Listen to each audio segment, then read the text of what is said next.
Hello, everyone, and welcome to Album Fight Club, a new podcast from myself, Mike Kane, and my co-host, Cody Constantine. I'll get to Cody in a second. I just want to say I'm super stoked for this. I'm excited. This is a concept I've had in mind for a long time, and I'll explain that story as well. But Cody, how are you? It's great to be here. Mike, I'm doing well. It's a beautiful day out here in sunny Myrtle Beach, South Carolina. I'm very excited to finally get this underway. This has been something that you and I have been talking about for the past, I don't know, few months. Yeah. Yeah. And it's a concept I've had for a long time. So I'm glad we're finally here doing episode number 1. We'll get into that. But first, I just want to say that as far as this podcast is concerned, I'm sure first listeners to this will be like friends and family of ours, because I don't think we're going to expand hugely in the first episode or two or at all, but that's fine. Some might know me from The Long Monday. There was a podcast I did with Jason Adams and Caleb Salibi for the better part of like a year and a half, 2 years. And Cody actually worked with us on that. He did all of our music production for various episodes and things we did. So Cody and I have been friends since like, I want to say 2018. So it's been a long time. A shockingly long time. I was reflecting on it the other day and I was like, I've known Mike for almost 6 years.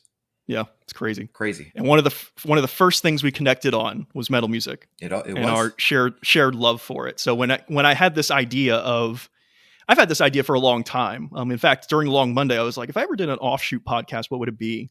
And there was this concept I had in my mind of like albums going up against each other between several bands. In fact, this first episode we're doing is the thing that jumped to me immediately. I'm like, man, those two records against each other would be so good. So I had this concept in mind for a long time, and I was like, well, I can't just do it myself. I need somebody to do it with me. And the first person I thought of was Cody Constantine, because I know he's got fantastic music opinions when it comes to this stuff. So I need someone to juxtapose various opinions, because I'm sure there'll be moments where I'll say something and you'll be like, no way, or you'll say something, I'll be like, you're out of your mind. But I think that makes for good content most times. I agree. I try to have a pretty open opinion to most things, but listening to the two records that we are going to be debating today, Metallica's Ride the Lightning versus Metallica's Master of Puppets, I now have a very hard stance on one of these records, and it's gonna shock you. All right, I'm excited to hear it. The reasoning will shock you. Okay, so again, I did a little brief trailer for the podcast, which you can certainly listen to. I wouldn't recommend it because I don't think it's very good, but it was something to test recording and all that. Just to clarify, what this podcast is, in essence, is taking two albums from either one band or two other bands. In the case of today, we have Metallica and two of Metallica's records, and determining in a sort of pseudo fight against track by track and various other methods, what is the quote unquote better record. Now, again, it's all subjective. It's music. Everyone has different opinions when it comes to this stuff. Maybe Master and Ride isn't even your favorite Metallica record. Maybe it's Justice or Kill 'Em All or the Black Album. For me, though, being a Metallica fan for over, I want to say like 15 years at this point, the general consensus in the hardcore Metallica community is that it generally boils down to Ride the Lightning or Master of Puppets as far as which record is the pinnacle of Metallica. And for me specifically, that's always been the argument I've had in my head for, again, over 15 years is Ride better or is Master better? Because I go back and forth because they're both so good at what they do. And they're so close to each other. They were made 2 years apart from each other. You just can't help but like think about which one is the better record, which we're going to try and tackle here today. And again, it's subjective. Of course, if you listen to this whole thing and we come to a consensus at the end, you certainly don't have to agree with us. But I think the fun of this is just having this discourse and having this discussion. And I think it's also important to recognize, too, that the two of us are not the final say in the metal community. I have never done anything in my life that has had such a far reach as Ride the Lightning or Master of Puppets. And just know that these are opinions of two people who just, at the end of the day, still appreciate these records for what they are. This is just a friendly debate about objectively which one is better in our eyes. Right. So, Cody, I'm not sure how you got introduced to Metallica, but I think it'd be interesting to hear how both of us sort of got introduced to Metallica, where we were, if you remember what the first song you heard was. I don't remember that, but I do have sort of a memory of where I first heard Metallica. And, so I don't know if you have a personal stake. Yes. So when I was like 14, my friends and I would often go to the local mall in my hometown. And they had a Hot Topic and a Spencer's. And I remember we walked into Spencer's one time and there was a Master of Puppets t-shirt. And for some reason, I didn't correlate it as a band, because I wasn't too privy to like the names of artists and songs and records. At that point, I was just developing my musical taste, and I thought it was a really, really just cool looking shirt. The graves with the helmet and the hands pulling the strings. Metallica. It was a very, very iconic album cover. And so I went home and I was looking at it, and I just decided to look into Google, just type it in, and it was like, oh, this is like a record. And then so you don't expect like Battery to start. Mm-hmm. Oh, Yeah. It ripped my head off, man. Yep. And like a child, it immediately kind of scared me and excited me. And then I had listened to the record 4 or 5 times, but through Metallica, I had gotten into like Iron Maiden and Rainbow and then into Black Sabbath. So this very brief introduction to Metallica actually got me into the wider world of metal as like a community. Right. Yeah. So I'm slightly older than you. And the reason I say this is because in middle school, there was this huge craze that occurred called Guitar Hero. And believe it or I actually remember what the first Metallica song I ever heard was. It was One. And the reason it was One was because One was in Guitar Hero 3. And a lot of the music I love today was introduced to me via Guitar Hero. It sounds ridiculous, but that's just what it was. And when I heard, I think it was a cover of One in Guitar Hero 3, because at the time Guitar Hero wasn't big enough to get actually like the master recording. So Right. They had to do covers of all the songs they got. And I don't remember being like huge on that song. I don't remember it really like sticking with me. I played it, probably didn't do well because it's One. Yeah. Right. And so I just kind of moved on. But then a few years later, they did Guitar Hero Metallica. Mm-hmm. And I was like, I don't really know this band, but I love Guitar Hero, right? So I'm going to play this game and see where it goes. And it just like blew me away, because then you start playing Master of Puppets, Enter Sandman, and all these other songs come into the picture, and it's like, oh my God, this band's amazing. And from there, they actually became my favorite band.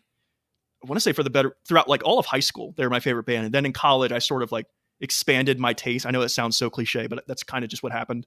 So I largely got introduced to Metallica through a video game and through playing it on plastic drums and plastic guitars, which again, it sounds absurd, but most of the music I love, that's how I got introduced to it, was in a Guitar Hero game. Well, because that was just the era I lived in. If you look at the impact on the cultural zeitgeist that Guitar Hero and like Rock Band had, for example, it's incredible how many people were exposed to, say, like the Beatles in depth because of the Beatles Rock Band. Yeah. How many people picked up a bass because of playing Taxman on a plastic guitar, Mm-hmm. Yeah, it's strange that Guitar Hero was so prominent, so prevalent, and then just died. Such a huge death, just such a massive, sudden, immediate death was the rhythm music game genre. Which is, it's crazy. I do miss picking up the that cheap little microphone and trying to sing like Bohemian Rhapsody, and you're off key and everything, but somehow you feel like you're at Wembley. Yep. It just feels great, especially when you have friends with you. Oh, when you have friends, absolutely. You nail the Tom Sawyer drum solo. Oh yeah. Yeah. Yeah. All right. So with that introduction out of the way, let's get into it. And I just wanted to say, in honor of Metallica, I have my Mountain Dew Voltage ready for Ride the Lightning. I have Voltage. I'm amped. I'm pumped. I'm going to drink my Mountain Dew while I talk about Ride the Lightning and Master of Puppets. I feel like a conservative adult. I have a coffee mug that my partner got for me that says, "You are my favorite," which, in honor of Ride the Lightning, is my stance. There you go. We will certainly get into it. I don't think you can just leave it at that. So, do you want to open with just general feelings about both these albums, or you just want to get into the track by track? So, I would say we open with like a general feeling, and then we go track by track. Would you like to go first? Sure. As I mentioned, when it comes down, I mean, I like all Metallica's records except Reload. I think is hot garbage. Yeah. I like Reload less than Saint Anger, honestly, and I think Saint Anger's not great either. But for me, I'm not going to get into it. Right? I just hate Reload.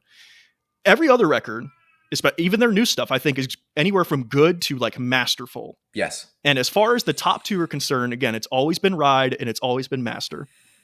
And I have gone back forth again and again and again. But more times than not, my favorite Metallica record is Master of Puppets. It's the one that just kind of, I think, excels the most at what it's doing. And when we get into the track by track, I'll say which tracks on Ride the Lightning I think are just not quite there when it compared to Master of Puppets. And again, as far as a number is concerned, I would probably give Ride the Lightning probably like a 9.8 out of 10. Yeah. I'm inclined to give Master a 10 out of 10, but after going through and re-listening to these records, I don't think I can do that. And again, I'll explain when we get to the various tracks I have some issue with, I'll explain why. But more often than not, Master's the one that always comes out on top for me personally. And see, so it seems no, go ahead. You differ. Yes, my stance on it. This is such a very difficult task to do, because where we are at in time right now, last year or 2 years ago, Metallica had this amazing resurgence thanks to Stranger Things, the Netflix show, with Master of Puppets graciously being thrown back into the world. Tens of thousands, if not hundreds of thousands or even millions of people hearing a distorted guitar for the first time in an actual critical listening sense. And I just think for me, Ride the Lightning overtakes Master of Puppets in the effort to try new things. Okay. I can see that. Listening to Master of Puppets, I was describing it to somebody earlier today. Ride the Lightning feels like you gave 4 kids the biggest opportunity in the world. You said, we're gonna fly you to Sweden, and you're gonna make a metal record. And then Master of Puppets feels like you guys have been touring for 3 or 4 years. You know what works. Now let's clinch the fine details, and let's make objectively one of the best metal albums of all time. Maybe not the best Metallica record of all time, but something that will sit along with Paranoid or Killers, Mm-hmm. Yeah, it's interesting you bring that up. I didn't quite think about that. The leap from Kill 'Em All to Ride the Lightning is massive. Huge. It's monumental. The leap from Ride the Lightning to Master of Puppets is not huge. It's very similar. Mm-hmm. So I think you got a great point there, which could definitely go into consideration when judging these two records against each other. But the key component to this podcast, at least what I wanted it to be, is the track by track. Especially with Master of Puppets and Ride the Lightning, they almost follow the exact same structure. There's only one moment, which is the final 2 tracks of each album, where they mix it up. They switch it over. Yep. But as far as track by track comparison, they kind of followed the exact same structure. So what we do here is, on a track by track basis, we compare the 2 tracks of each album and determine, if we can, which one is better. So it's difficult right out of the jump. In fact, this might be the hardest matchup for me across the entire record, which is Fight Fire with Fire versus Battery, as far as openers are concerned. And I kind of want to give you the floor first, because this is the one matchup where I'm just like, this is so insanely difficult for me. Before we go any further, to people listening, there might be some hard stances. There might be some jokes thrown around to Mike and I. Mm-hmm. Mike and I consider Mike a very good friend of mine. There is no seriousness in this. This is not a debate to end a friendship. This isn't, right. This isn't Twister or anything. These are 2 music heads having a genuine conversation. It's the same conversations we have at the bar over beer. Like, this is the same stuff we talk about. Now we're just recording it. Exactly. So if anybody, you know how men get, occasionally we might get a little intense. Mm-hmm. We are friends. This is a friendly debate. So with that statement in mind, I'm going to take the stance that Ride the Lightning is the better record. So I will go ahead and open the floor with Fight Fire with Fire. I think that this song set the standard for what a introduction song on a heavy metal or thrash metal record should be, in the terms of the scope that Metallica brings it. I like that the guitar in the beginning is bright, it's airy, it's fun and inviting and exciting, and then there's about maybe 5 or 6 seconds of feedback into the gnarliest guitar tone that I've ever heard in my life. It rips your head off. And for somebody, like I stated earlier, who hasn't spent a lot of time with either of these records in the last 5 years, they are playing at Mach 5 speed. Mm-hmm. My wrist hurts thinking about these songs. Yeah. Um, the the production itself is massive. The way that they chose to pan the guitars to both sides, leaving kind of the bass in the middle, and drums centered, really makes this wall of sound kind of deal. And personally, for me, the one downside to Ride the Lightning is James's vocals. I believe Okay. they're too quiet, and I've always come from a post Black Album perspective. Hearing his voice so high completely threw me off the entire time because I'm used to that kind of like deeper growly James. Mm-hmm. It sounds like a child singing these songs, but then again, it was. Yeah. They gave these kids the keys to the kingdom and said, we're going to go do the thing, guys." The only other issue that I have too, and this is consistent through the entire um, Ride the Lightning and Master of Puppets argument, is that I feel like Cliff is mixed so quiet. They have him so quiet because in modern metal music, everything is lower tuned. Everything is bass is higher, your lows are bumped, and it's so weird hearing this kind of just like this burpy sound coming from a Metallica song. Mm-hmm. Like for example, "Spit Out the Bone." If this record was remastered with the Hardwired to Self-Destruct like tone template, it would be number one.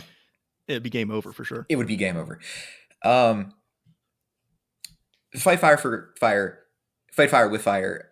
The chorus kind of really blew me away because they didn't have the ability to edit things in the way that we do Mm-hmm. now, where we can just click, drag, drop.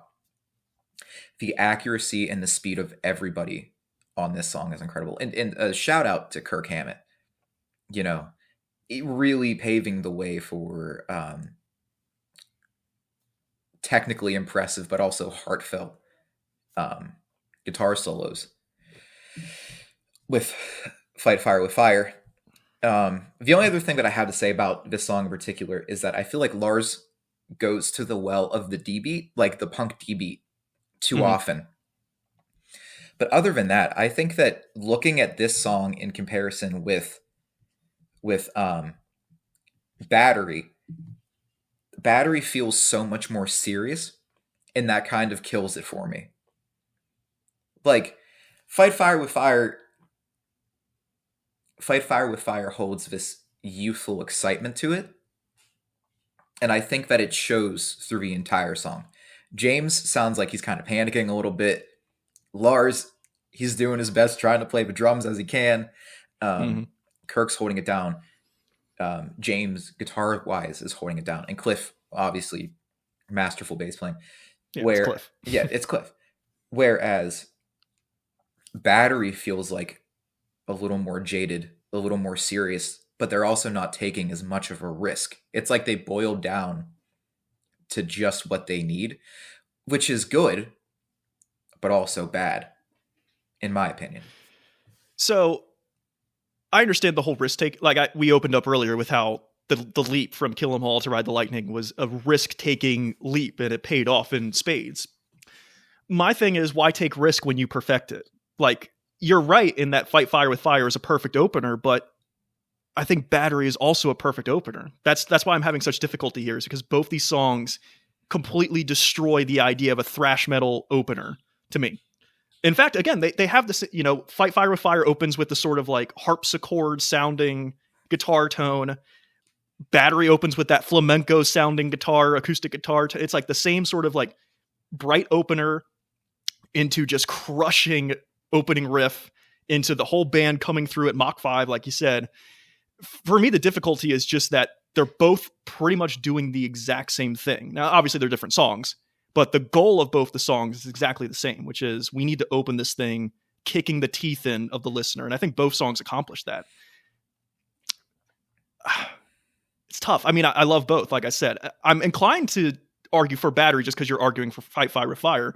And my defense of Battery is just that, like, you talk about the idea of coming out of the gate swinging, and just like the way, you know, James' vocals, which you brought up with Ride the Lightning. I think James' vocals on Battery are just insane. Like, again, he's not the greatest metal vocalist of all time. He's far from it. No. But James gets it done. He does what he needs to do. And especially on especially through all of Master of Puppets, I think he gets it done well. The way he like crunches his voice with the lyrics and just what the lyrics are saying, just like the idea of like upending violence as far as like the like thrash metal is just all, it's very violent, it's very fast, it's very in your face. And Battery just feels like that. It feels like you're in a mosh pit. That's what Battery feels like to me. I can agree with that. I think for clarity, the only thing that really Master of Puppets does better than Ride the Lightning is James does seem more comfortable stepping into that space. But I feel like in response to your argument, they both start out with a soft guitar opening, and then they both do the cymbal clench, the 1 and then the 1-2 and then the 1-2-3. You're into the song. Why perfect something? Why attempt to perfect something when you could have done something different? There are 4 or 5 different choices that I personally would have made to open that record. And it just feels almost like I said earlier. It feels like somebody said, okay, we were so close to it. Now we just kind of got to boil it down a little bit. And that feels almost like a cop-out to me. You could have done something completely different, but you did almost the exact same thing, just a little more serious. Okay, in relation to the opening tracks, I do believe you have a point. However, when it comes to later tracks, I think it's not a matter of just perfecting it because they did the same sort of thing. I mean, We'll get to the next matchup in a second, which I think illustrates this point beautifully. But they do similar stuff on the record, right? Like I said, I think structurally these albums are pretty much exactly the same.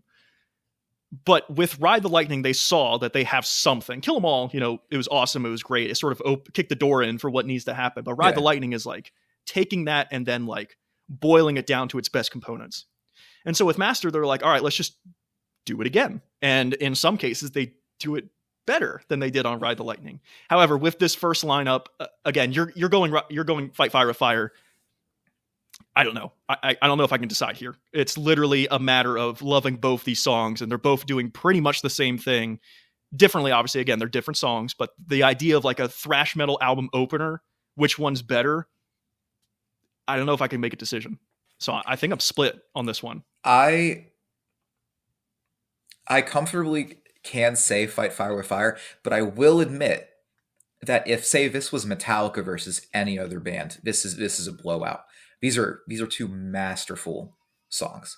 And although they might follow a similar structure, I've actually been looking at it kind of how, say, like movies used to be made. You know, where every 5 or 10 years a director would redo their own film, which is different actors and trying to update the story and get more grandiose. And I can respect that, you know, because I don't think anybody held a gun to their head and said, Ride the Lightning was perfect. Make it top tier. Make it S level with Master of Puppets. I think they said, this works. Mm-hmm. And I think just from my own perspective, that kind of knocks the intro to Master of Puppets, not the song, but the record down a little bit. Yeah. Yeah. So I'm keeping tally on the side over here. Perfect. So we have Cody under for Fight Fire with Fire. Me, I'm split. So far, Ride the Lightning's winning only by proxy because I just can't make a decision. However, which is entirely fair. Yeah. With this next matchup, I'd like to open the floor. Go ahead. So what we have here is title tracks. We have Ride the Lightning, the song, versus Master of Puppets, the song. And this is where the argument came through. Now, again, if I could start with Ride the Lightning, love it. I think it's a perfect title track song on an album.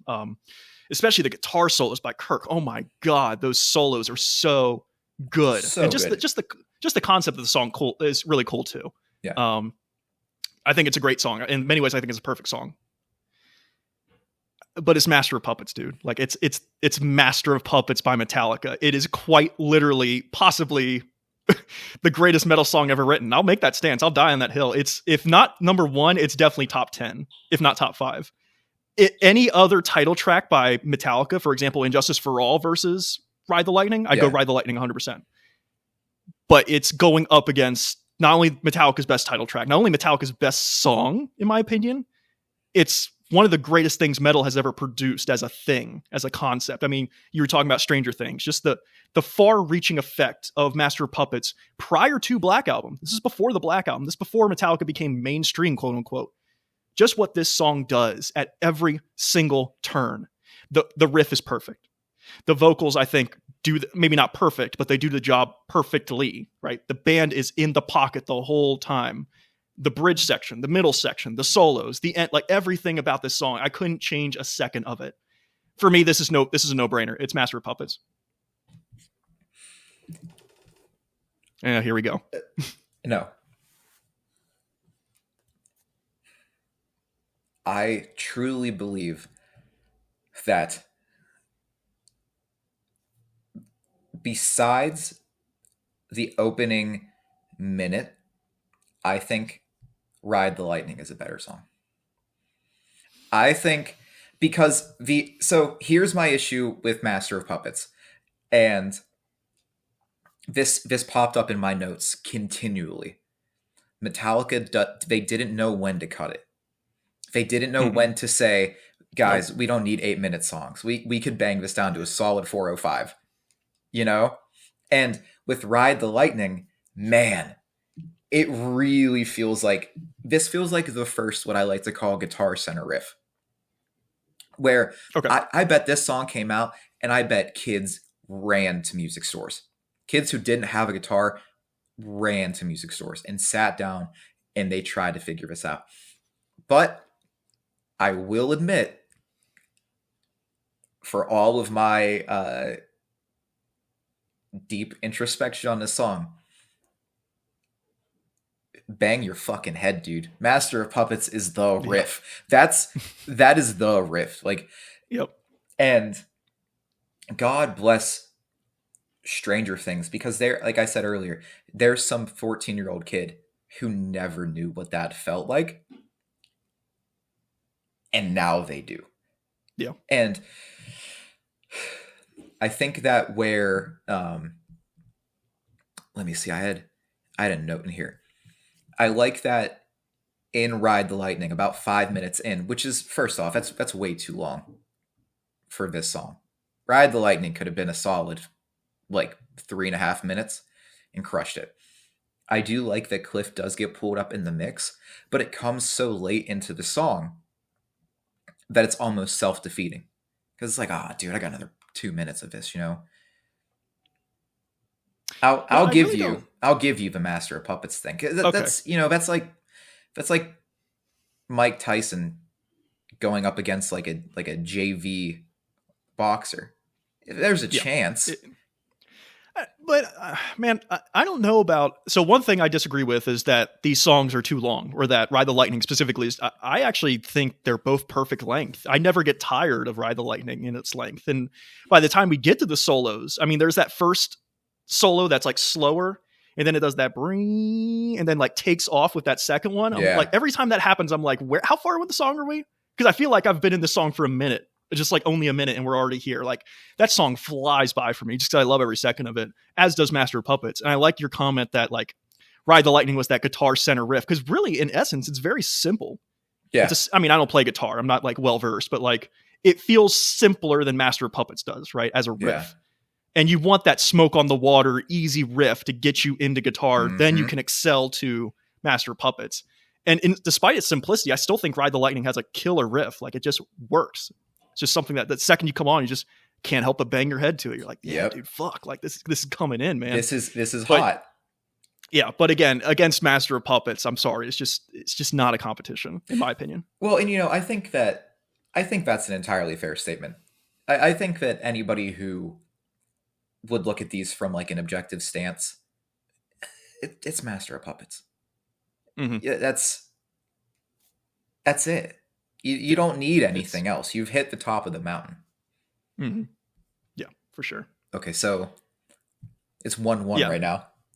It is 1-1 only because I'm so out of the loop with the first one. And maybe as we progress, I'll come back to the first one and be like, but for now, again, it's just to spoil it. That's the hardest matchup for me is that first lineup.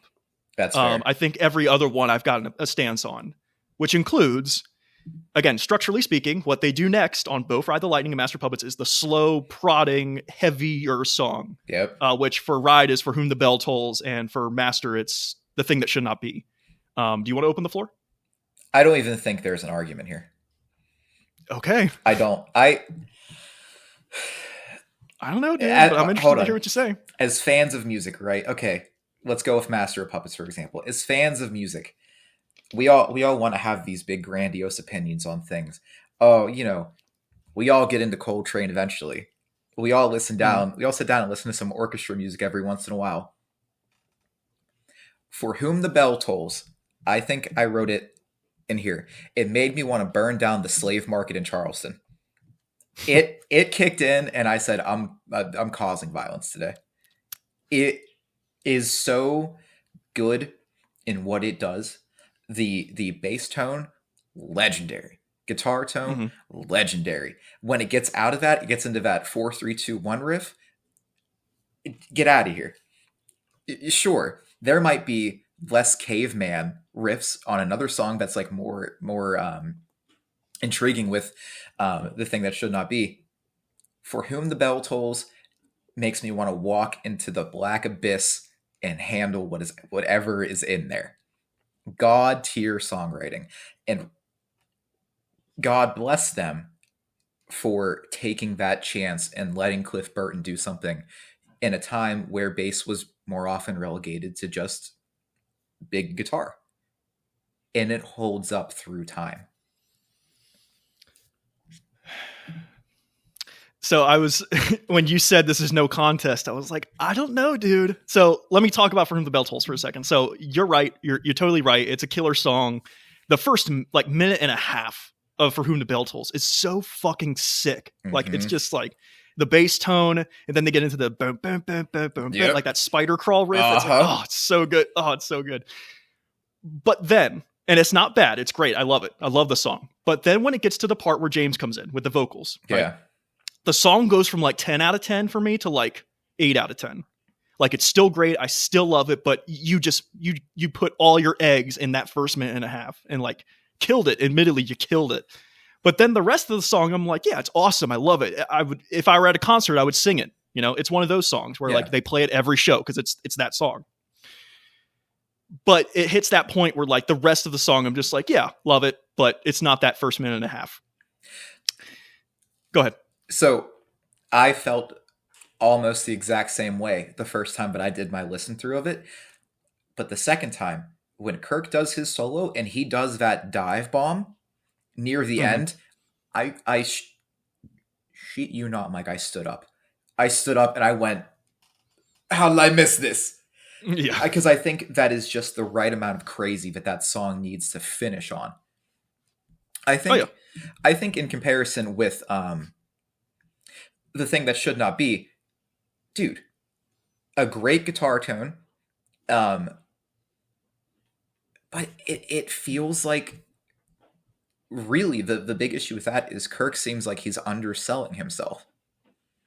All of the solos on Ride the Lightning, in my opinion, with the exception of one, are worthy of case study. I agree with that. With Master of Puppets, sometimes it feels like he didn't put enough effort into the actual placement of the notes. It just felt like I've got a wah pedal now. I can just do whatever I need with the wah pedal. Okay. Interesting thought. Yeah. So the thing that should not be is that compared to, again, it's these two tracks against each other. It's not Thing That Should Not Be versus Fight Fire with Fire, etc. Right? We're specifically looking at these two. Yeah. So when it comes to The Thing That Should Not Be versus For Whom the Bell Tolls, for me, both songs are like heavy.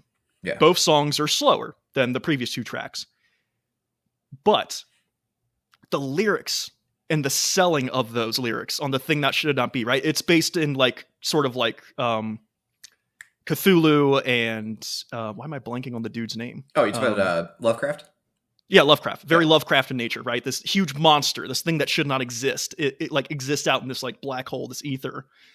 And James sells that for me when he says like drain you of your sanity, face the thing that should not be, and then the heavy comes like it comes right back in, like punching you in the face. For me, that's like it just does what For Whom the Bell Tolls didn't, which is when we got to the lyrics, when we got to the singing, For Whom the Bell Tolls sort of took a few steps back for me, just slightly, but a few steps back.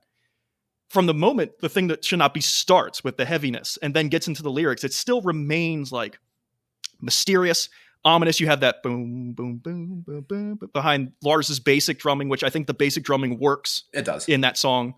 I think it just does the vocal bit better than For Whom the Bell Tolls. And so for me, I think I would give the edge to The Thing That Should Not Be.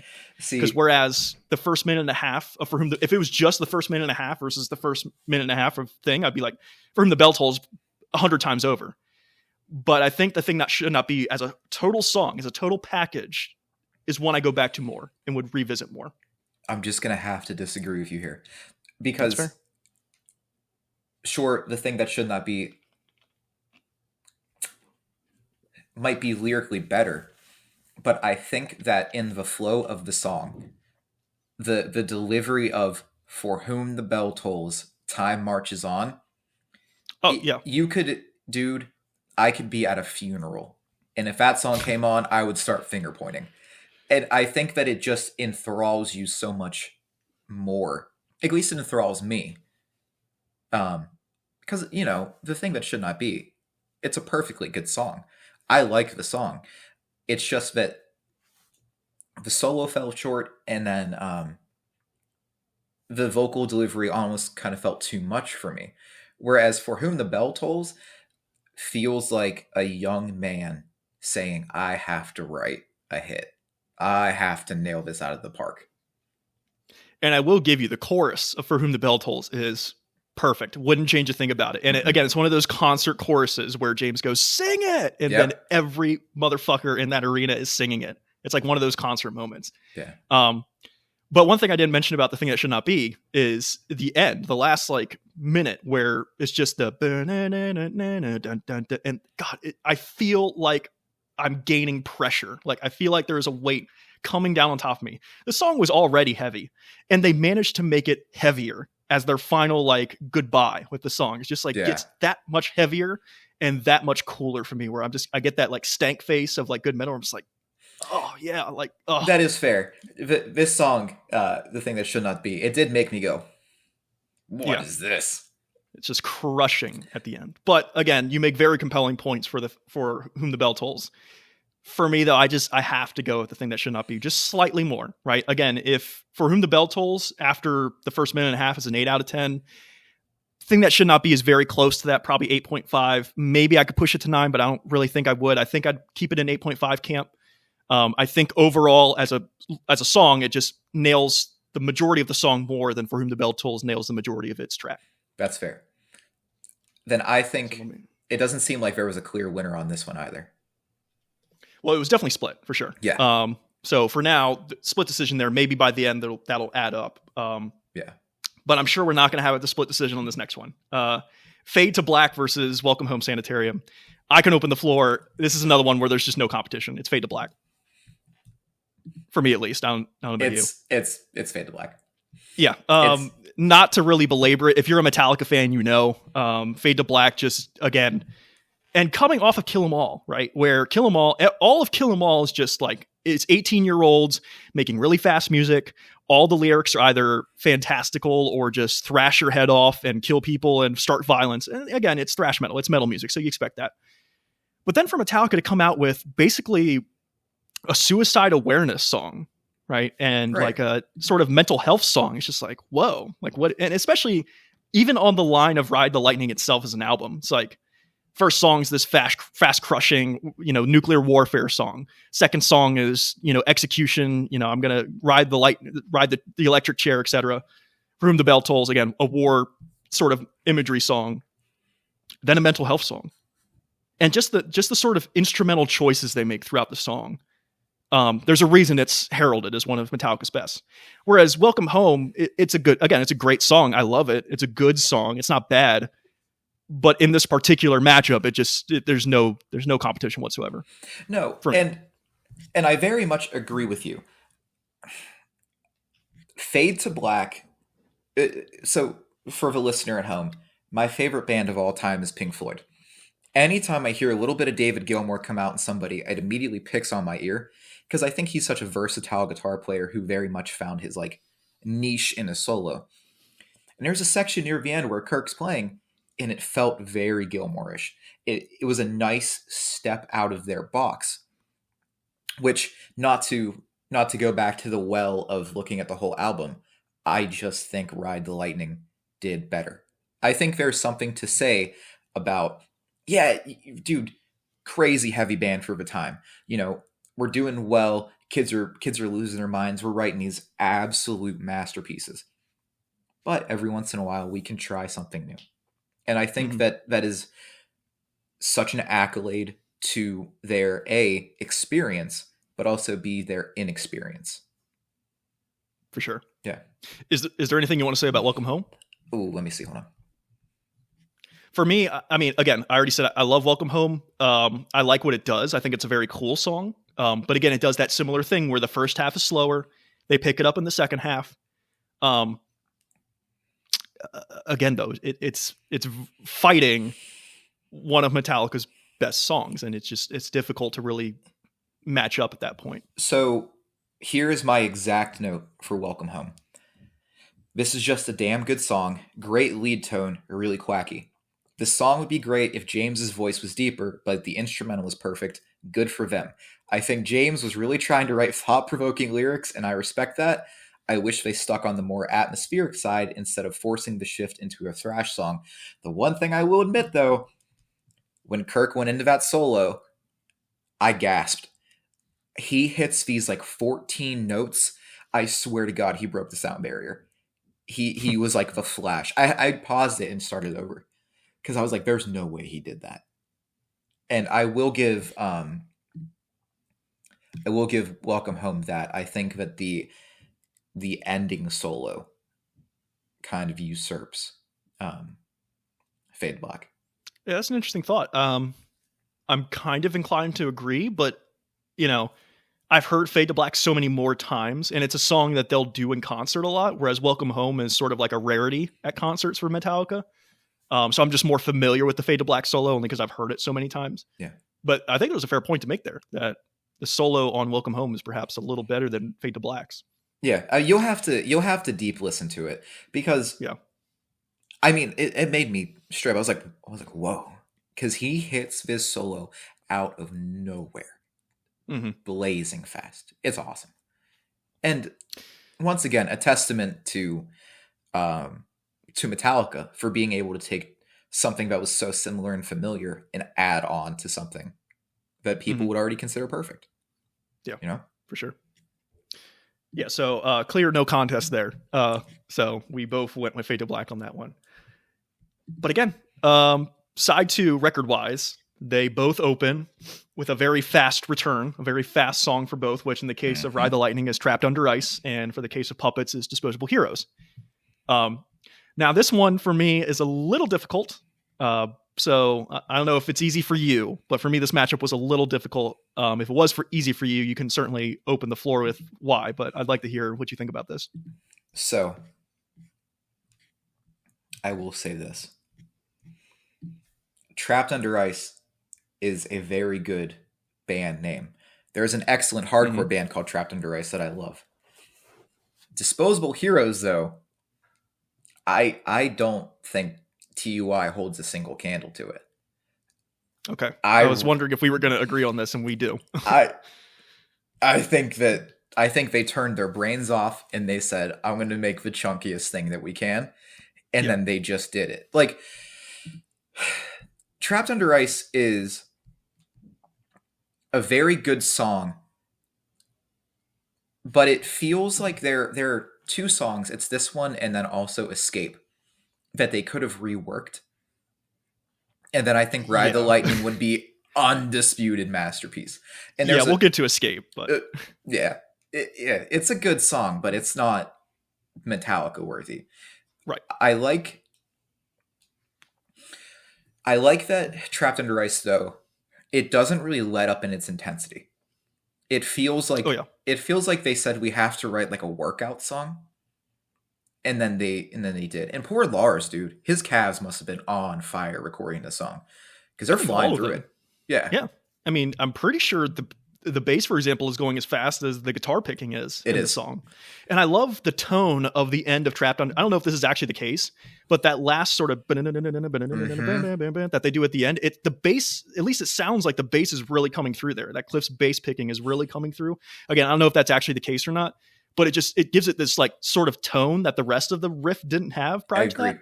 And it's like this cool way to close the song out because it sounds slightly different than the rest of it, which is, again, it's fast, it's awesome, it hits you in the face.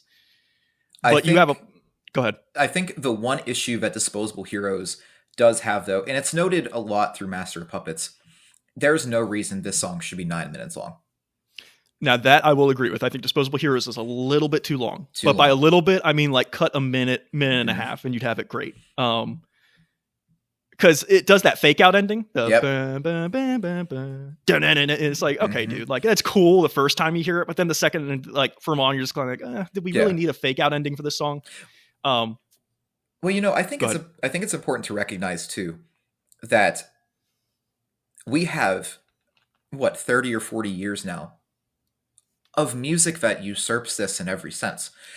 Personally, to me, and this might be a hot take stance, no Metallica song holds up to Bleed. If you put any Metallica song against the one Meshuggah song, they all fail. Because I think that with what these records created, I think it made this expectation that everything that came after it has to be better. And so we're looking, I think, at least for myself, looking back at these things that, like nowadays, if these songs came out, they would just be metal. I don't think people would call it like heavy metal. Sure. It's hard to have that like, oh yeah, this song should be like 5 minutes. Because it's like, yeah, a lot of modern music now is like 5 minutes. Good for them for feeling like they had 9 minutes worth of material. Mm-hmm. This isn't the conversation, but I'm sorry, Bleed is not better than Master of Puppets. I love Bleed. I think Bleed is a huge, awesome, great record. It's not better than Master of Puppets, the song. I think so. Well, it's a conversation for another day, but we could certainly go off of that tangent. We absolutely will one day. Yeah. As far as Disposable Heroes, though, again, I think we're kind of on the same page here. It is too long. I'll agree. I think Trapped Under Ice is better lengthwise, but better song-wise. I think Disposable Heroes is just better. Yeah, I agree. Yeah, we'll come to that consensus. So we're both on that train of thoughts. Okay, now we can talk about Escape versus Leper Messiah. Again, sorry. Escape's not bad. It's not terrible. I don't hate it. James has gone on to say very often that Escape is one of his least favorite Metallica songs that he ever did or wrote or whatever. I can see why. It kind of just feels like a filler song in many respects. If there's any, well, I don't want to give away something, but I feel like this is the weakest song on the record. So much prior to Escape is, even if Trapped Under Ice isn't better than Disposable Heroes, I still love that song. I still think it's awesome. And I'll take that song over a lot of other songs I've heard in my life. Absolutely. But Escape itself, it just feels off. It just feels odd. It feels like, so for the listener at home, I spent 4 years playing bass in a touring band. And when you're in a band, you're always writing music. It feels like somebody in their camp said, hey, we should try writing like a Journey song. Let's try writing one Journey chorus. And when the chorus hit, I was like, yo, this sounds like Journey. What are you doing? Yeah. Yo, you're Metallica. Right. The guitar tone, though, still amazing. I do like at the end of Escape that there is that big mosh break. I don't think a lot of bands at the time were thinking about moshing. Or even if the concept of moshing was in the perspective of anybody who was in like a big or in like a touring metal band. And then the siren at the end of Escape, made me smile. Oh, it's good. cool. It's a good it's sound. a cool little thing. Yeah, It is. It's a cool moment. Where, I mean, in comparison to Leper Messiah, I think that the one issue is that Cliff is so quiet. I think if Cliff was louder, this would be like truly undisputable. There's no argument here, but I think that there's one in every 100 people who hears these songs who's probably like, Escape's better. Oh yeah, there's those Metallica fans out there who are like, I don't understand all the hate for Escape. Like, I think it's great. And again, we think it's a good song. It's just not a great Metallica song, right? It's not what we go to Metallica for at all. Exactly. Now here's a hot. We're both on Leper, right? Yeah. So here's a hot take for you. I think Leper Messiah is the weakest song on Master of Puppets. Really? Yeah, I do. We still have 2 tracks after this we haven't gotten to yet. And what I often hear with Master of Puppets and Metallica fans is that the second half is quote unquote weaker than the first, which I'm kind of inclined to agree with, only because Master of Puppets, the song is on the first half, track number 2. Yeah. Again, I love Leper, just like I love all these songs, maybe not Escape, right? But I love all these songs, specifically on Master of Puppets. But for me, if I had to cut one, if it was gun to my head, said you have to take a song off of Master of Puppets, the first one I'm going to go to is Leper Messiah. So with Leper Messiah, this was the first song that I noticed in Master of Puppets to where the formula that they have really started to kind of weigh on me, where we're flying through the intro and then we're going to do a verse and then a chorus and then a cool guitar solo and then a thrash break. And then we're back to the chorus and then another guitar solo, back into thrash. And I don't know why, but this one in particular just really sat on me because I was like, guys, you're fucking Metallica. You know, we have the glory of having hindsight on these things. If I was 15 and Master of Puppets came out, this would have ruined my life, dude. I would have dropped out of school. Like, I would have just been listening to Metallica all day. And but no, it just feels like a little formulaic for me, and I could agree with you. I have a stance that I'll make. I believe it's in the next 2 songs. Well, so we're independent here because we're both agreeing to Leper as the better matchup here. Okay, so let me just record that. So this is where the structure of these albums shifts a bit, because on the case of Ride the Lightning, we have Creeping Death, which is a faster, thrashy song, and in comparison to Orion, which is the instrumental, a master. And then the instrumental on Ride is the last song, whereas the last song on Master is the fast thrasher. Yeah. So what I insisted to Cody is that we switch these up. I think Orion should fight Cthulhu, and Creeping Death should fight Damaging. I think that just makes more sense in the case of this. Now, it's funny with the last halves of both these records. I'm hot takes galore. So here's my hot take, and I think this is why we should do this matchup as opposed to the other one. I think we should do Orion and Cthulhu first. Okay. Because I think Damage Inc. is a better closing song than Call of Cthulhu. 1 million. And maybe that's a hot take. Okay, right. So let's compare Orion versus Cthulhu. Okay. Do you want to go first? If you want me to, because this one's easy for me. Yes, I think you should go first. Okay. Here's hot takes. I'm gonna go hot takes out the wazoo. Call of Cthulhu is my least favorite song on Ride the Lightning, and there's a few reasons why. Escape is. I think Call of Cthulhu is a better Metallica song than Escape is, for example. But you talk about a song that just like goes on way too long, right? This song just goes on forever. For me, it feels like it's 15 minutes long. It's not a bad song. Instrumentally, I think it does some cool things. I think it's interesting. I think the guitar solos are really great. I feel like it plays the same token the whole way through, which is once it opens up with the main riff, right? It just rides that for literally like 6 or 7 minutes. And I'm like, do something different. And as a closing track, I think it's got a cool ending with, they do that sort of like big band, like smash all the cymbals and just strum really fast. But also, I think, again, we'll talk about Creeping Death, but I think Creeping Death just is such a better closing track for the album. But that's not the conversation right now. Call of Cthulhu, just not really a fan of it, as opposed to Orion, which for me, Orion is by far and away Metallica's best instrumental track. It's not even close.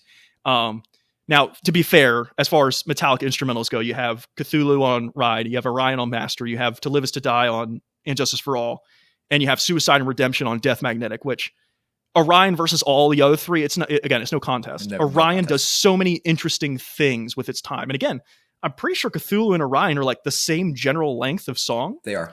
But Orion does so much more with its length. For one, just a cooler riff, in my opinion. And they do interesting things with that riff, like the part where they sort of like turn it into like 30-second notes before they get into like the very slow section where the cliffs. Don't even get me started on that slow section. That slow section is probably one of the greatest things Metallica's ever written. And again, to have all the things that happened before the song on Master of Puppets, which it's gone through variations, but then you get to that slow section on Orion, you're like, is this Metallica still? And yet it still feels like Metallica, but it's something so unique and so different. For me, it's literally like this might be the easiest matchup for me on the whole thing, right? Even compared to Fade to Black, even compared to Master of Puppets, like for me, this is zero contest. Like there's no argument at all for me, but I'll have to hear what you say. The only thing that I like about Call of Cthulhu is that it feels really cinematic. It has that bombastic nature to it, and especially too like the ending was really nice. There is no reason this song should be 9 minutes. Yeah, none. Going back to my stance earlier, I think that if this song was reamped through modern day guitars, I think it might feel a little different. Where in comparison, I mean, I'm gonna have bias on this. I play bass. Yeah, Cliff stood on the shoulders of giants and touched the stars with Orion. Mm-hmm. That's it. Like the Kirk going back to his like David Gilmour feel was really nice. I will admit though, I didn't like that they did the shift. They did the Metallica shift I was talking about earlier, where they took this beautiful song and they were like, all right, we're going to go into a thrash section. It's like, don't. This was okay. If they cut the 2 minutes before that and it ended with Cliff just playing that bass, I think that this would sit in the top 5 greatest instrumental songs ever. Mm-hmm. It's just they went back to the well. Somebody said, oh, gotta do the thrash. You don't. You let it breathe, you know? But I think there's no contest on this one. Yeah, and just the idea of a bass solo on a thrash metal record, like who would have done that? But of course, you have to give Cliff his due. Like you can't just have Cliff in your band and be like, yeah, he's our bass player, and then just like not give him a solo somewhere. And it's like, nice too that it's not the stereotypical. When people typically want you to take a bass solo, they want something that starts real high and then it gets real low, and then it goes back to being high, and then you do some neat jazzy stuff. It's nice that it holds the similar structure. They just took Cliff and said, carry it. Don't show off.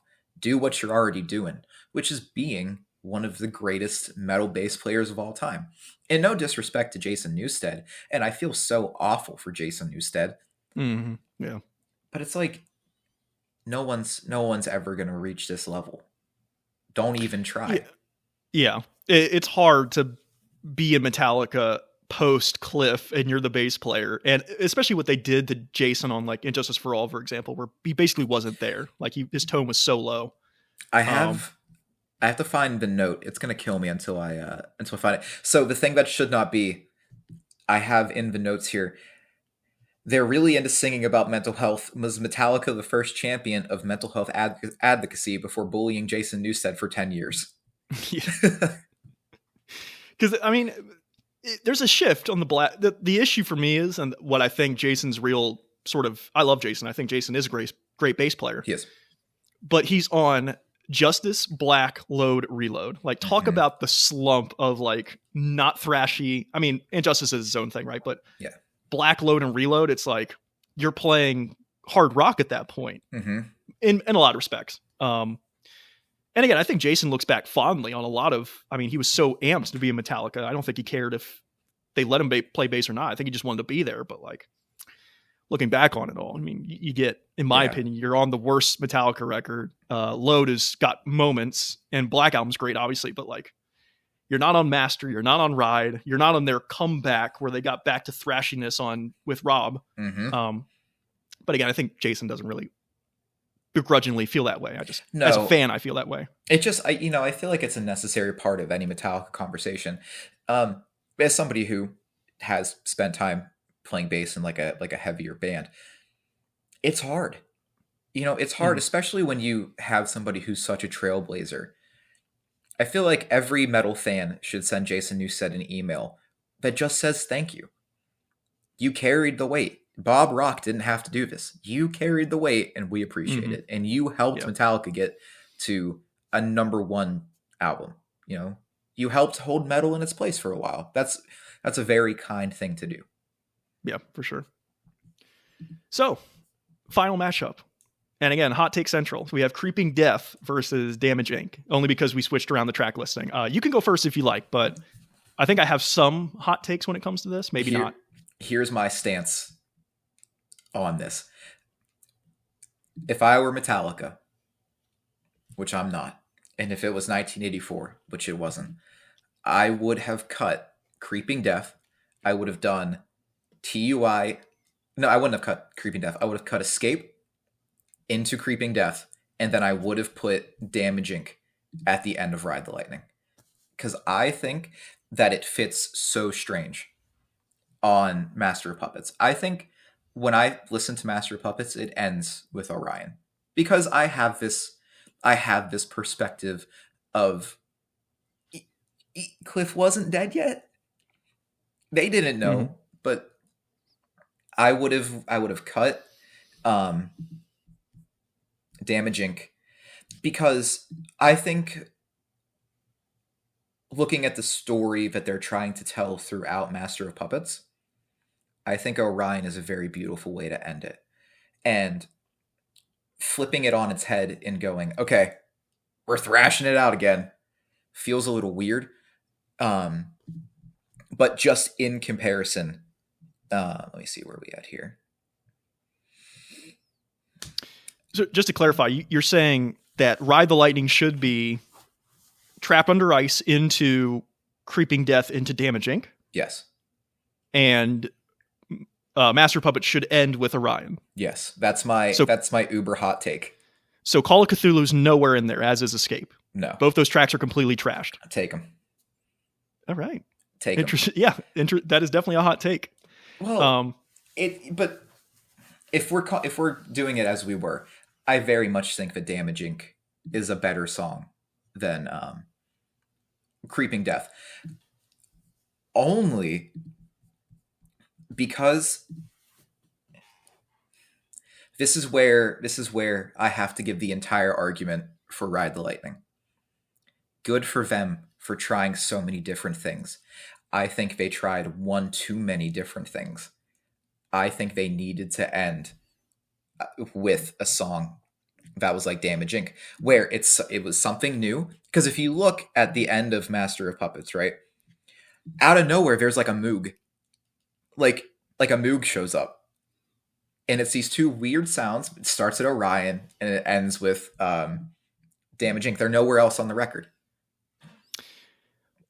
Well, I think Damage Inc., the intro is very strange for Metallica. That sort of like thing happening at the beginning. I'm like, that's really weird. But once it kicks in, I'm like, oh yeah, this is Metallica. Like, it's just like total Metallica. If they would have cut that intro, I think Damage Inc. would be a really good opener for the album. You think so? Because it takes the same sort of approach as Battery and Fight Fire with Fire. It's just like super fast, super killer, comes outside of the intro, comes in, immediately states his message and goes right out again. I think it works as both a closer and an opener. I guess my hot take for Damage Inc. is that I think you should have just cut that intro. I think, again, it's one of those things where like the first couple times I heard, I'm like, yeah, this is cool. But now I'm like, I wish I could just skip the first minute of Damage Inc. and just go straight into the song. Yeah. It certainly sets a mood, but the rest of the song is nothing like that first minute at all. Like, it doesn't even feel like the same song. It almost feels like an interlude is that first minute. And then they go into Damage Inc. So I want to make sure that my stance is clear though, because I don't think I said it. I think Creeping Death is the better song. You didn't say, so what you said was, and this is why I gave a sort of like weird face. You said, I'm pretty sure you said that Damage Inc. was better than Creeping Death. And I'm like, bro, sorry. What? I'm sorry. I was trying to think of it through the angle of adding Damage Inc. at Okay. the end of Ride the Lightning. Yep. Creeping Death sounds like Metallica is playing for the Super Bowl of heavy metal. Yeah.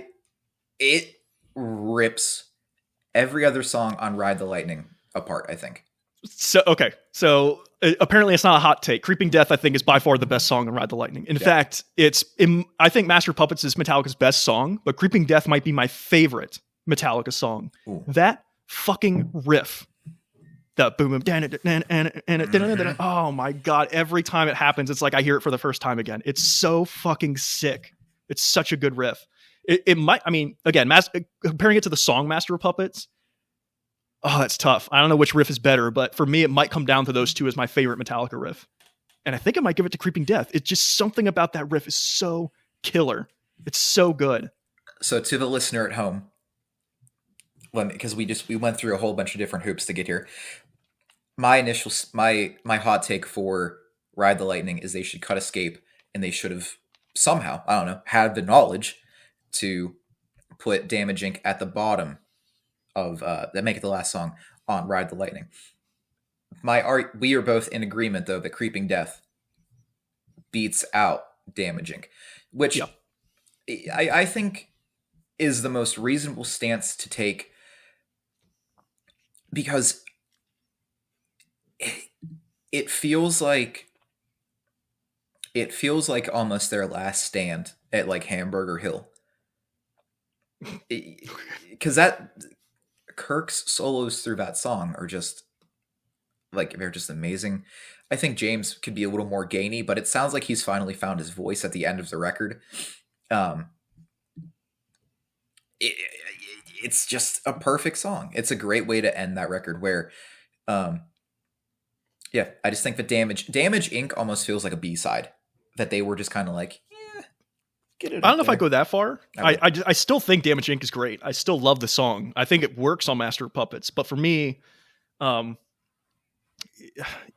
if I could talk about Creeping Death more, no, go ahead. Just the idea of like having Exodus, a book in the Bible, be your stance for your lyrics and talking about the plagues of Egypt. Like, one, that's just awesome. And the idea that like the final plague is God going to every house and killing the firstborn child, and that's the creeping death, the thing that's creeping through and killing. It's fucking cool, right? And then they get to the arena part where they're shouting "die," and like it's one of those For Whom the Bell Tolls thing where it's like every person in that arena is shouting "die," and just like I've never seen Metallica live personally, but like that's a moment where I would go to a Metallica concert just to live that moment and be with 50,000 other people shouting "die" for that like bit. And again, to go back to the previous thing that I was talking about, I think Creeping Death's a better closer than it's one. I think it's a better song than Cthulhu, but it just has a stronger it has a stronger feeling to me. It has a bigger closing moment to me. They do the same sort of like cymbal crashing, fast playing at the end. They all end on like the boom moment. But Creeping Death as a song, I think just like knocks it out of the park in every single respect. Yeah. And like I said, it's my favorite song in the record. Just bar none. And I think it's important to note, though, that if any other band were to write Damage Inc., this would probably be their best song. Like if, I don't know, like Bad Omens or whatever was like, we're going to write Damage Inc. Now, it'd be your best song. It'd be a number one hit. Yeah, it's tough because especially this era of Metallica, it's like they could do no wrong. No. And it's funny to see where they went from here. And for so many fans, they did wrong, quote unquote. And yet for the populace, the general audience, they did the right thing, which was they made the Black Album and sold up teen million records and became the biggest metal band in the world. But again, as Metallica fans, it's weird that we like fall back to Ride, Master, the earlier stuff, because for us, that is the best Metallica material. Well, so here is my overall stance as to kind of like my love for Ride the Lightning. I was once given that opportunity. I know what it's like for someone to call you, or you meet somebody at a show and then they go, "Oh, hey, like, do you want to come record a record?" When, they fly them to Sweden and they say, "All right, guys, here it is. This is, objectively your one chance." And I love the innocence everybody sounds like they're playing for their fucking life, dude. Like, Lars is on it. Kirk is on it. Every one of those solos sounds like he locked himself in a bedroom for a month and said, I have to nail this. This is going to get me to, it's either this or we're failing. And I think at some points, although it's objectively a perfect record as well, Master of Puppets falls on its laurels of this is what Metallica sounded like. Instead of we're pushing forward, it's a little gnarlier, but it's gnarlier in like a controlled sense. There's more gain on the guitars. Okay, no one sounds afraid. James, at some points in this record, sounds afraid. And I know that exact fear that he has, where you were sitting in a booth and that window is there, and there are 7 people in the room across from you, and you can't hear them, and they're looking at you. I know that fear. Mm-hmm. Well, it's funny you should say that, Cody, because here's the thing. We've done the track by track at this point. We've gone through the bits. Here's how it ended. I'll start with you. You have 4 tracks on Ride the Lightning you think are superior, which is Fight Fire with Fire, For Whom the Bell Tolls, Fade to Black, and Creeping Death. Mm-hmm. But you have 4 tracks on Master that you went with over Ride the Lightning, which was Master of Puppets, Disposable Heroes, Leopard Messiah, and Orion. So as far as a track by track is concerned, you're split down the middle, my friend. I am. Now, just to be clear for me, no, you're fine. The one, and again, I'm still undecided. I can't decide what's the better opening track as far as these two. But it actually doesn't matter in the track by track case because I have 1, 2, 3, 4. I have 5 for Master of Puppets and 3 for Ride the Lightning. The Ride the Lightning songs I like more are Fade to Black, Creeping Death. And, oh, wait a minute. 1, 2, 3, 4, 5, 6. Hold on a second. Apparently, I'm only on 2 for Ride the Lightning. Oh no! I was gonna count Fight Fire with Fire, but then I just realized, oh yeah, I'm split down the middle on that. So Master of Puppets, thing that should not be Disposable, Leper, Orion. I'm on the side of Master. So as far as track by track is concerned, I am more on the side of Master of Puppets as opposed to Ride the Lightning. But again, there's some other context we've been talking about, which, as you're mentioning, is sort of the risk taking of Ride the Lightning elevates it a little bit more for you than Master of Puppets. Yeah. Again, I see the argument there and I see what you're saying, but for me, it's a matter of don't fix what isn't broken kind of argument, especially at this time period in their career. It's like they're not the biggest metal band in the world. They still have something to prove. And Ride the Lightning and Master are great statements of who they are and what they do and what they're trying to get at. So like, for me, it's sort of like an even playing field in that regard, personally. But one thing I do want to cover is packaging, which sort of is an unconsidered thing when comparing albums. But I think, again, especially at this time, structurally speaking, Metallica had a very interesting approach to packaging. And I think a thing, too, that plays into an album is like the sort of look of it. Mm-hmm. I mean, you think of Dark Side of the Moon, for example, and how iconic that album cover is when it's so simple. It's such a simple image, and yet it's such like this huge, far-reaching thing. So if we could, for a moment, compare the packaging of Ride the Lightning and Master Puppets. This isn't going to play for audio, but I actually have my vinyl records for both of these in front of me. And so we have, I got to go over here. We have the Master of Packaging. We have the Ride the Lightning packaging, excuse me. How do you feel about this image for Ride the Lightning? All right. I think this is where I start to go down the hill. Ride the Lightning is cool. Master of Puppets is ubiquitous. Okay. I'm glad we're on the same page. I think Ride the Lightning works as a statement of its time. But Master of Puppets kind of pulls you into a way where you notice more things about it every time you see it. Like, for the longest time, I never noticed the hands at the top. Mm-hmm. And I very much think that where the world was in 86, it kind of needed that. Yeah, I for I sure. think I think that little bit of edge with like the helmet on the side of the cross really kind of sent some people feeling one way or the other.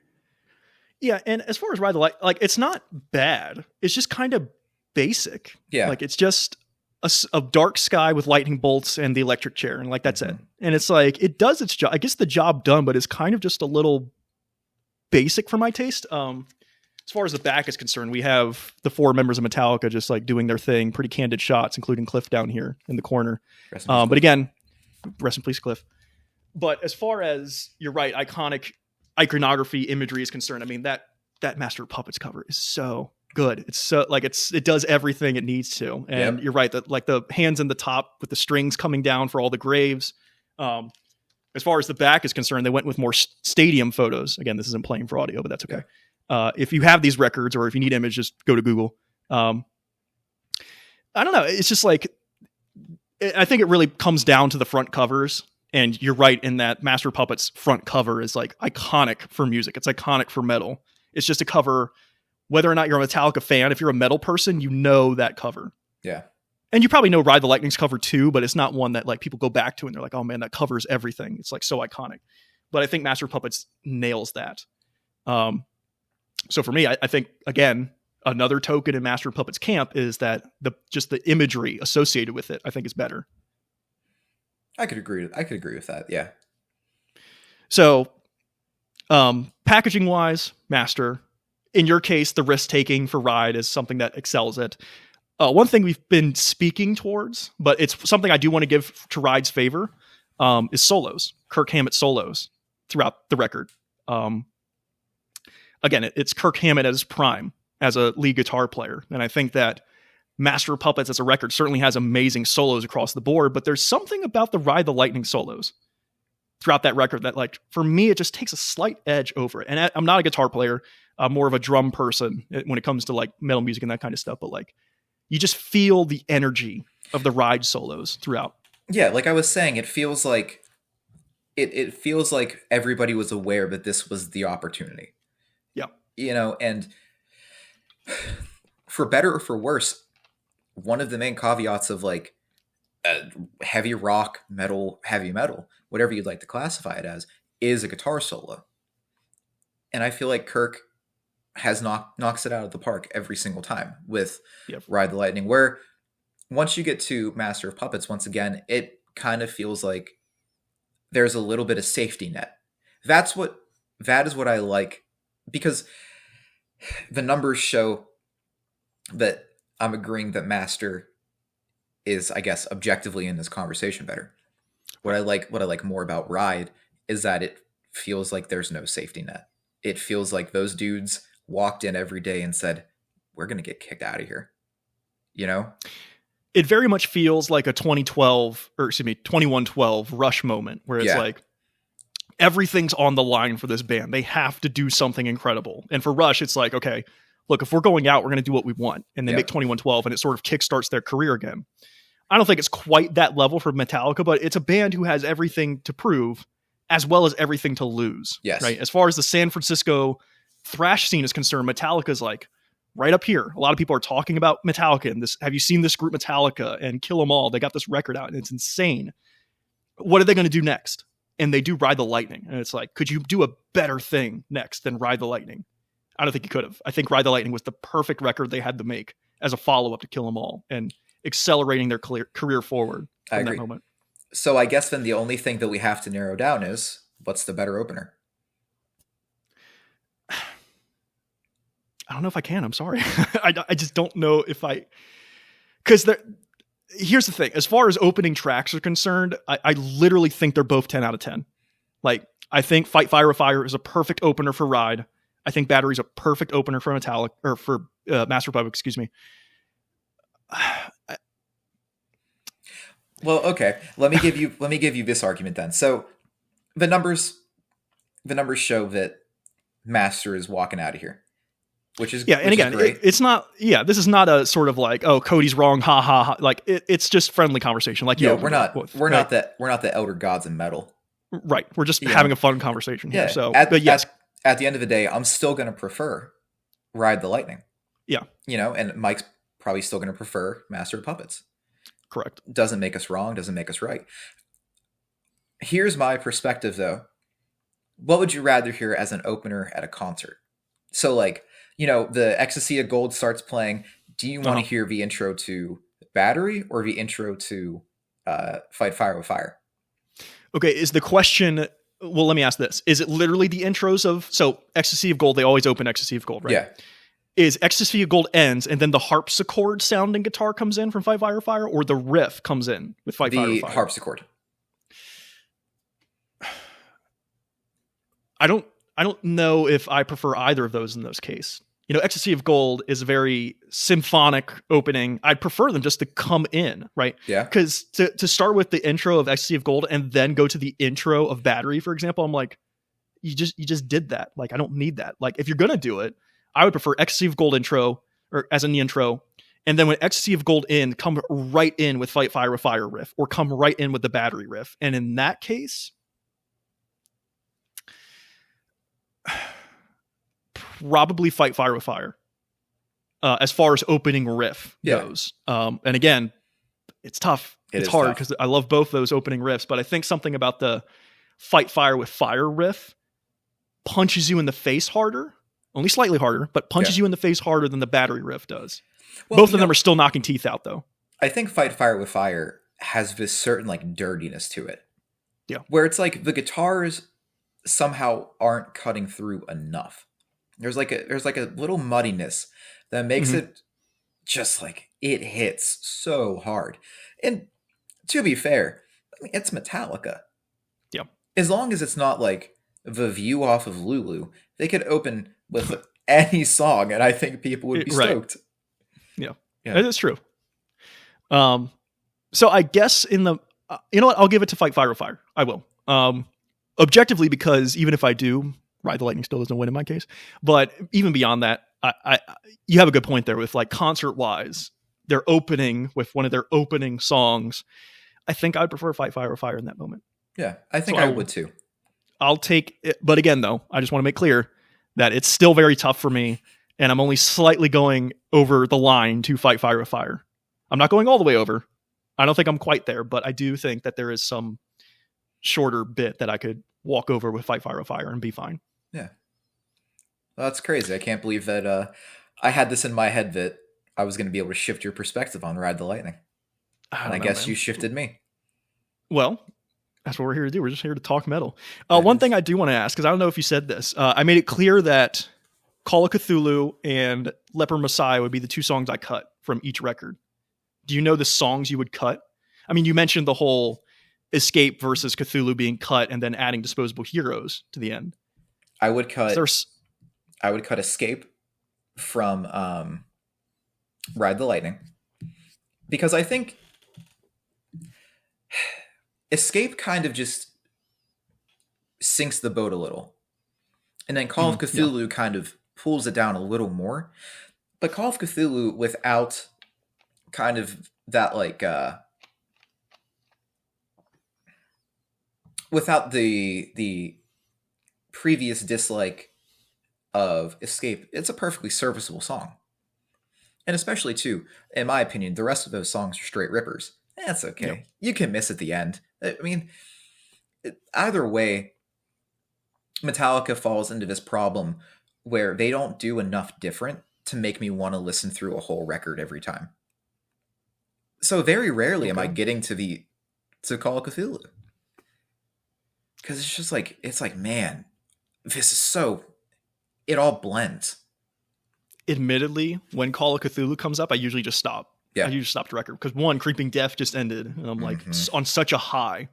And then Call of Cthulhu comes in, and I go to the lowest low for me on the album. I go from the highest high to the lowest low.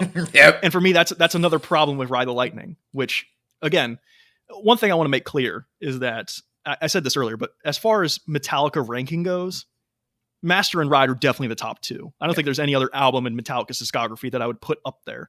I love Justice. I love Kill 'Em All. I love the Black Album. But none of those three would be anywhere in the conversation of top two for me. It's always these two records. So, yeah, I go from the highest high to the lowest low with Ride, but, like, it's still Ride the Lightning. Like, it's still that record. You know?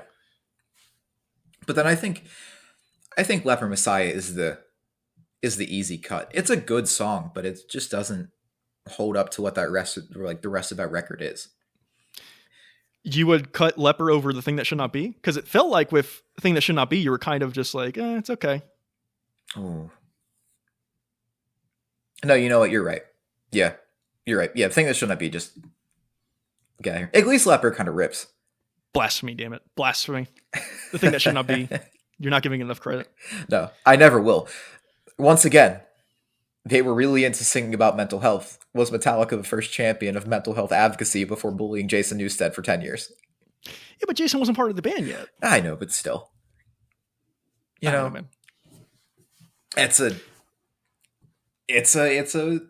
world. It is. Sure is.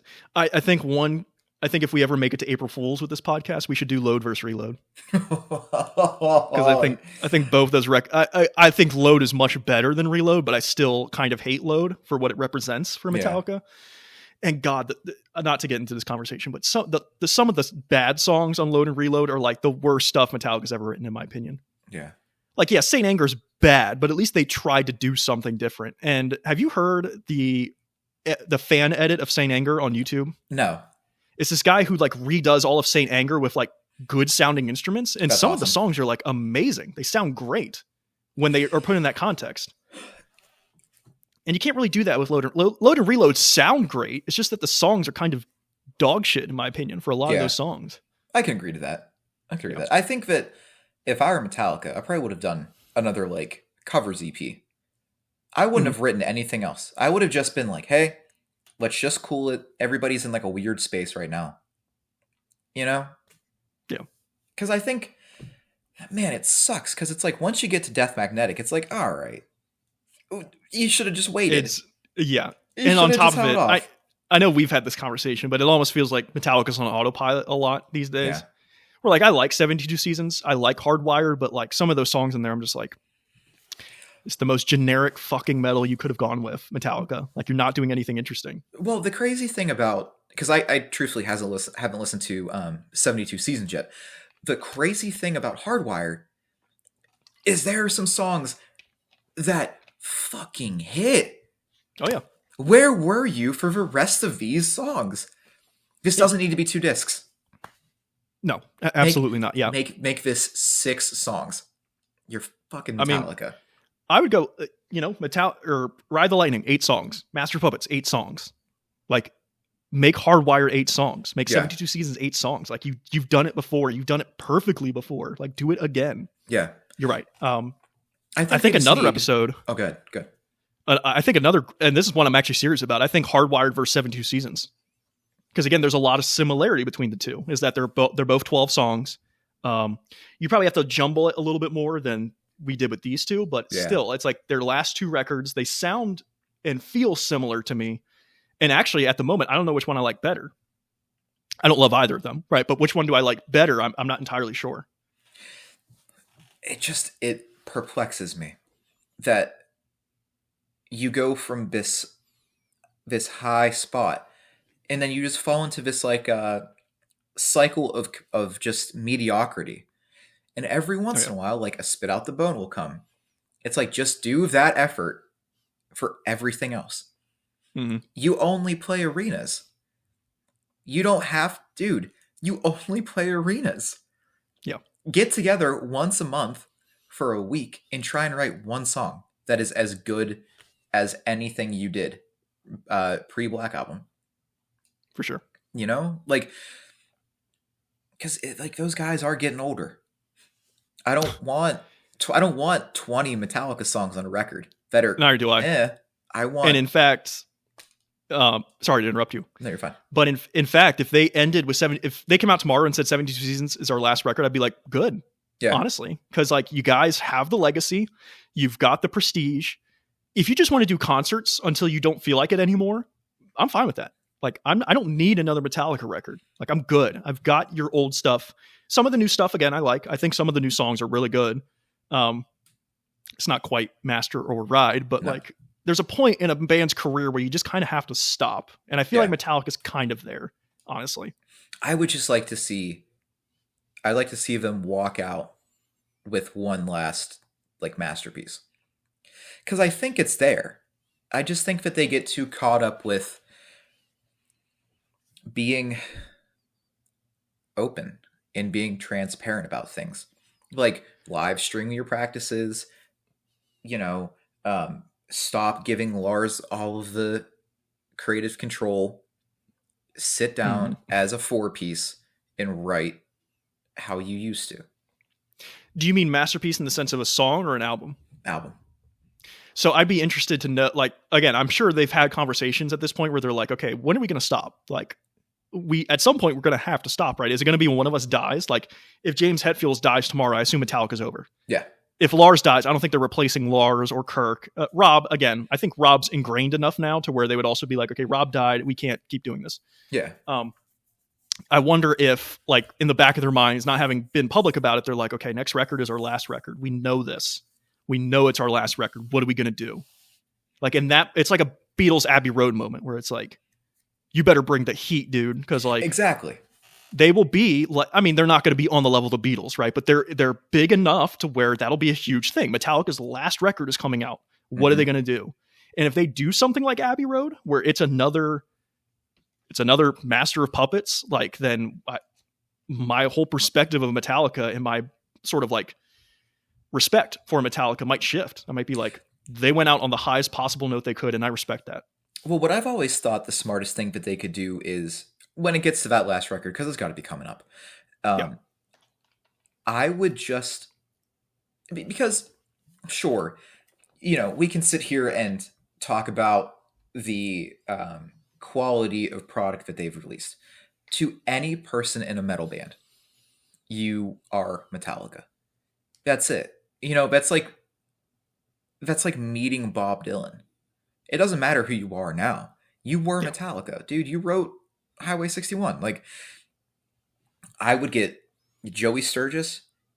I would get Tim from Polyphia. I would bring in the Meshuggah dudes.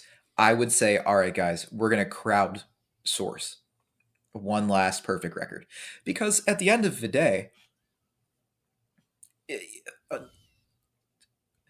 metal music means so much to so many people. And I mean, if you look at videos from the Ride the Lightning to Master of Puppets era, they played for 1 million people in Russia. Yeah. That means something. Like, that means something to the world.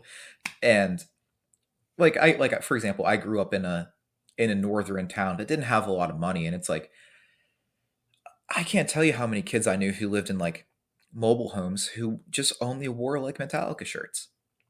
Mm-hmm. That did something, and I don't think there's anything wrong with the last thing that they would do is to pull influence from everybody who came after.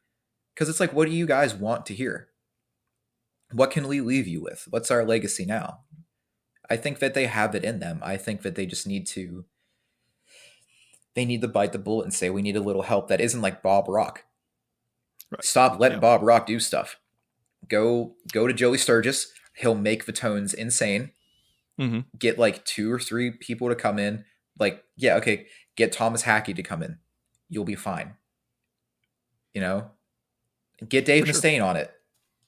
Whatever. That would be a statement for sure. It would. You're going out. I mean, he wrote. He has writing credits on Ride the Lightning. Yeah, he does. Yeah, so it's like we're all getting old, and those guys are only getting older. Stop fighting. Just cut it out. Be happy. Leave the world with one perfect piece. Yeah. I just hope they don't do a Between the Buried and Me move and make a Colors 2. They make a Master of Puppets 2. I love Between the Buried and Me, but I hate that they made Colors 2. I really hope Metallica doesn't do Master of Puppets 2. It's like, come on. I don't think they will. No. And we'll just have to see where they go from here. But one thing is for sure. When it comes to their early stuff, Ride the Lightning, Master of Puppets, amazing records. For my part, more a Masters fan. For your part, more a Ride fan. But both albums have great tracks, and when lined up against each other, certain ones win out over others. But at the end of the day, both records are stellar work. Well, it's also incredible too, because those records came out almost 40 years ago, and we're still talking about them, and they're still relevant in the like alternative music community. Yeah, that's amazing. You know, It is. they did the damn thing, and that's something to be celebrated. Certainly. Yeah. And we will continue to listen to them and laud them for probably forever, honestly. I mean, it's one of those things where it's like 300 years from now, will people be listening to Metallica? 1,000,000%. Someone's gonna hear Orion, and that's gonna kickstart a whole new genre it's going of to restart. music. Yeah. Whatever TikTok is 300 years from now, they're going to put it on a clip and it's going to go viral. And then that's what Through the Never should have been about, is like a 2112 situation, but it's just Orion, not Dean DeHaan running through like Pittsburgh. Yeah, with tripping out on acid or whatever. Yeah. That movie was weird. I'm glad they made it, but man, didn't have to. Very odd experience. So what's next? All right. Well, as far as episodes from here, I've got a whole list of things I've shared with Cody as far as lineups we like and lineups we want to do. It'll be ever evolving. I'm not entirely sure we've had talks about Paranoid versus Master of Reality. We've had talks about In Rock versus Machine Head by Deep Purple. I really like South of Heaven versus Seasons in the Abyss, Slayer. Just to point out, as a fun note, Slayer is actually my favorite of the big four. Metallica was my favorite band until I got into Slayer, and then Slayer became my favorite of the big four. I know that's kind of hot take for some people, but again, it's future episodes. We have a lot in the pike that we want to do. So it's not like we're a one and done here. Hopefully there's a lot of stuff we want to talk about for sure. Well, I personally have enjoyed this, and I'm excited to argue more about our favorite records. Absolutely. It's going to be fun, Cody. It will. It's a whole thing we got planned. We do. All right, man. All right. Happy I'll see you later. Thanks for all listening, and we'll see you on the next one. All right. Bye-bye.